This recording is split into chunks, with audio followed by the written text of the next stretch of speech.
সালামু আলাইকুম। জুম্মা মুবারক। জনগণের প্রতিনিধি সংসদ সদস্য, আপনারা সংসদের ভিতরে জনগণের ভালো মন্দ নিয়ে কথাবার্তা বলেন, এটাই আমাদের কামনা।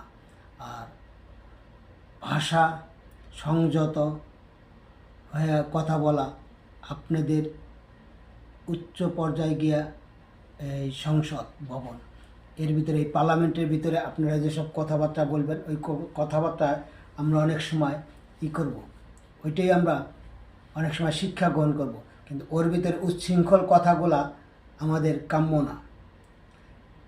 দেখেন, আপনি আমার টাইনে নামাইনের চেষ্টা করতেছেন, আপনি আমার পিছনে থেকে দোষ ধরতেছেন, আপনি আমারে সমালোচনা করতেছেন, আপনি আমারে মানে অমুকের কাছে গীবত গাইতেছেন। এতে সুফল কি জানেন? বাংলাদেশের আমলিগ সেম কাজটা করছিল।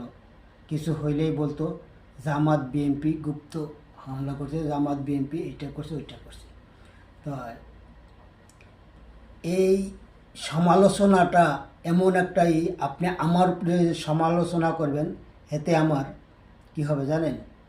আমার পরিচিতিটা আরও বাইরে যাব, আমার মানুষে বেশি চিনব, তখন আমার নিয়ে মানুষ করব,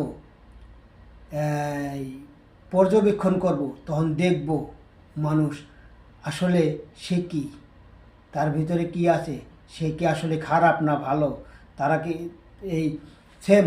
আপনারা বর্তমানে কিছু হইলেই রাজাকার, 71 সালের রাজাকার, পাকিস্তান চলে যান।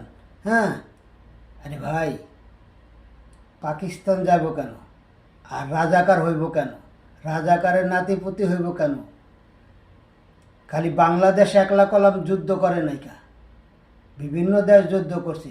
আপনারা যে ভাষায় কথা বলেন, সে ভাষা আসলে মনুষ্যত্বর ভাষা না।